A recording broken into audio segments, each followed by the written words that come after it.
First question I want to ask you, Peter, is why did you agree to come to this conference? Esther Fedorkevich invited me in. Okay. Wherever Esther wants me to be, I'm there. And how did she find you? You know, it's through George Barna. George Okay. had suggested when she moved to Austin that she needed to meet me, and she keeps telling people like she's lying when she says this. And she said it took 2 years to get to me, and I was like, "There's no way," you know. But when I found out that George had referred me, and I wanted to meet with her, and it's been an amazing experience ever since. And the reason I ask this is because I don't know how you feel about this, but your tagline is "Your most connected man in America," or Yeah. that type of thing. I'm interested in how you feel about that tagline, but also I'm interested in, I mean, it's obvious that it comes from actual connecting. Right. Talk a little bit about that tag and what that means and Tell how you got it. all the truth and all the falseness of in that statement. Bring it on. No, it was I've always had business relationships that were pretty significant, and I moved 11 times in 11 years with the companies that I was part of, and in every city I went into, I developed relationships with the community business leaders who tended to be our clients in some cases, and there's a lot of people that were mid-level management positions that evolved over time, and after 10, 15 Sure. years, some become CEOs and other become board members, and you know, and it kind of hit me in the 1997. I'll never forget the year because I was doing my own investing. And a friend of mine called me up and he said, "Do you know anybody at Boeing?" And I said, "Yeah, use this guy, call this guy." He says, "You know that guy?" I said, "Yeah." Said, "What's the big deal?" He said, "He's the CEO." And I went, "Yeah, give him a call. Tell him Peter loves him, you know." And he said, "Peter, when I phoned him and said that, he invited me over his house for dinner." And I was like, "Wow, that's pretty cool. That's what I wanted my friends to experience." Sure. Yeah. But I didn't realize how many people, you know, and again, it's not that I'm the most connected guy. You probably have more friends than I do. What I don't think so, but let's move on. What I've got is whenever I'm in a business environment, I just created a sense of urgency. You know, who's the smartest guy in the world that we need to talk to right now? Okay. Who do you dream about wanting to talk to? You know, Yeah. a lot of times when people put 10 names on a piece of paper of dream relationships, there's probably a couple that I would know. Yeah. I'm like, why wouldn't we just get them on the phone now? Do you feel like you could meet anybody you wanted to, given enough time? Yeah, you know, we've actually joked about that, but probably 1 to 2 degrees away from anybody. Right. Yeah. Well, I'm certain one of the reasons that you're invited here is as an I'm a famous example author, or an yeah. encouragement for people to learn what it takes to Yeah. get ideas viewed and seen. You know, and that's why what we call networking. What do you Yeah. feel about that term? Is it too utilitarian? Oh, yeah, I don't like networking. What do you- People call me a connector. I hate that term. You don't like connector? I'm not a connector. I'm absolutely not a connector. What language do you use to describe what you do and love? You know, I'm what a good friend does. You know, Right. if I just don't want to look stupid. You know, I always say I'm the dumbest guy in the room. You know, there's grass over here. Some people see as grass, which I see as grass. Other people see as chlorophyll. You know, Right. we have 2 different levels of intelligence. Sure. I just want to know who's the smartest guy that can explain it in baby talk. Right. And what I always found is when I'm sitting with a business challenge, when somebody asks me to look at their business, the worst thing I could ever do is make my own judgment about that business, no matter what I've seen, no matter what data I've seen. What I've got to be able to do is I'd rather have them in a conversation. I'd rather have a CEO. Where'd you learn this? Well, it's the way I want to do business. But where did you learn this? I use technique, but this approach toward moving away from content into the relationship. It's, you know, I think I've always been a relational guy, but it's the way I wanted to be treated. Right. I mean, it's the people that had the biggest influence on my life were people that were very relational. Right. And they talked to me, and I couldn't understand, why are we reading documents that try to explain the heart behind something? You know, I hate saying that I'm at a writer's conference, right? No, I understand. But you know what, I'd rather sit with somebody and say, so tell me about yourself. Sure. And when we're sitting in a conversation where there's that kind of passion being shared, Right. and people are actually, and you get, this guy really believes in what he's talking about, now's the time to get somebody on the phone. Right. It's not, I'm going to call you next week. It's not, we'll set up a meeting. No, because we'll all forget that. Yes. It's that moment of inspiration is what you want to be part of. So you, in your work, have things you do called instant change or home plate. Right. These are processes, and are these training events that you take people through? Are they ideas? Talk to me about what those ideas, and then I want to ask you this whole thing about instant change, why it's such a big Absolutely. deal. No, I mean, everything I do, I did for me, very selfishly. Meaning the home plate, what instant change was about now, why don't we focus on now? Let's pick up the phone and call somebody right now was for me. Right. I hate walking into a meeting where I have to-dos. I don't want to walk away and owe anybody anything. Yeah. So my whole thing is, if I'm sitting in a room right now and you said you wanted to talk to somebody that I know, Right. why wouldn't people pick up the phone and call them?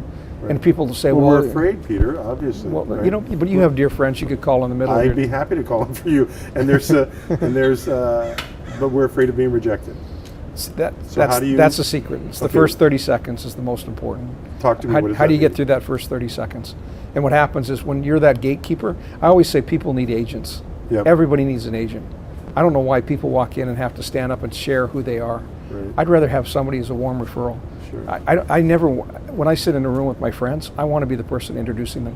Yeah. And they'll always say, Peter makes me bigger than I really am. And I'm saying, you know what? Tough. That's who you are to me. Right. And my friends accept that. And I love that. So you seem to have a capacity for understanding people's kind of emotional makeup and who they are beyond just sort of the surface. Who shaped that in you? How did you, where did that come from, that capacity? Because the reason it's unique is because we are, obviously many business people don't operate this way. Yeah, well, here's I call BS, right? When most people claim they know people, they don't. The old days you had Rolodexes and Right. people always said, I know somebody. I mean, you hear that 1,000 times.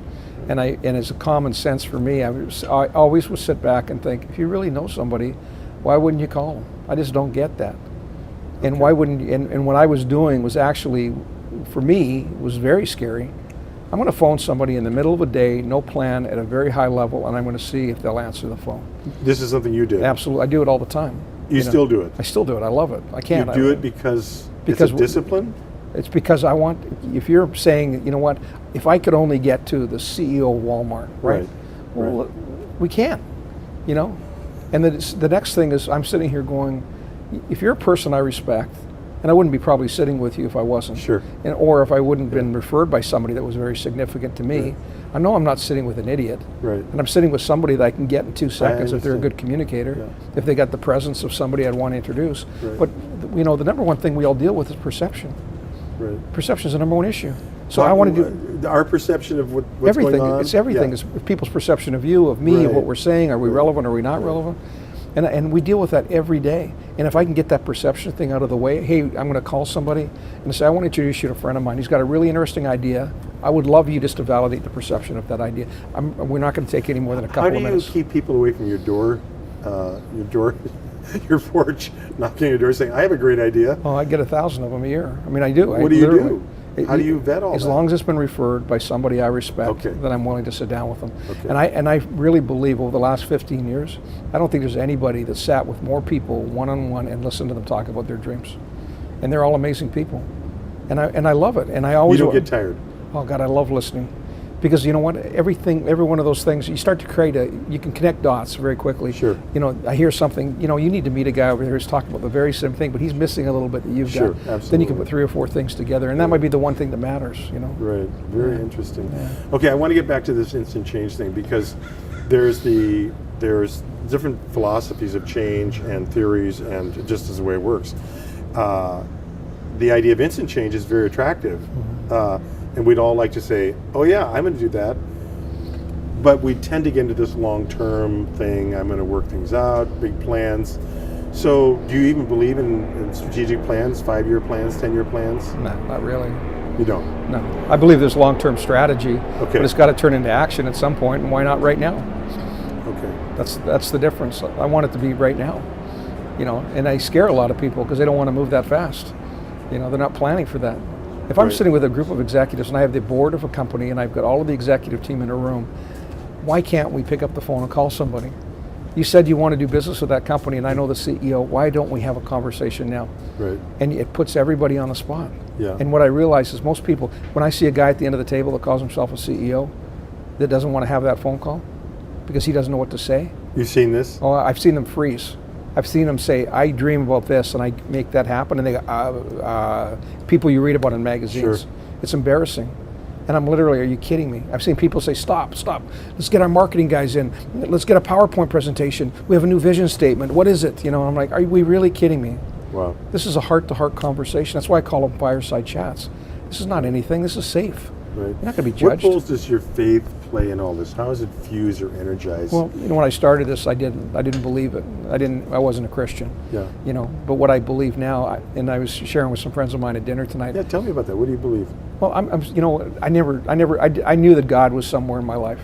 I didn't have the greatest upbringing. I have a twin sister. We had a really rough childhood, but I knew something happened in the first year of my life that must have been amazing love. And I knew it because we had a single mom that put us up for adoption, and she tried to keep us. That's the story. Yeah. But I knew there was something in that, because after that, we didn't really have a lot that was compared to what love should be. Yeah. But I was always amazed when I ever look back. I always knew that I was going to be okay. I never questioned one day that I'd have money. I never questioned one day that I'd be somebody. I never did. I was just like, this is who life is. And but I don't use money as the determiner. Okay, so that, and then you came to a point of more your faith being clarified or something? Well, I had a massive heart attack in 2003, so I shouldn't even be sitting here today. Okay. I was gone. And what happened in that moment is, all of a sudden, what I say, and I tell my friends, time becomes very finite. Yeah. So you start looking at a moment. This minute right now that we're having together Right, may never exist again, right? Exactly. So why wouldn't I want to help you this second? Because I might not be here tomorrow. Okay. That's what it became. And it also became very important for me to say, I love you. I want you to know that. And when I have a friend of mine phone somebody, I said, do me a favor, call them and say Peter loves them. Okay? Love that. I really like that. Yeah. And then just finally, talk to me about, since you're obviously incredibly perceptive and interested in people, what is it about Esther that's hosting this whole event that got you on a plane to show up? You know why? Because Esther's like me. She believes in now. She believes this second, this minute, let's do it. Yeah. I love that energy.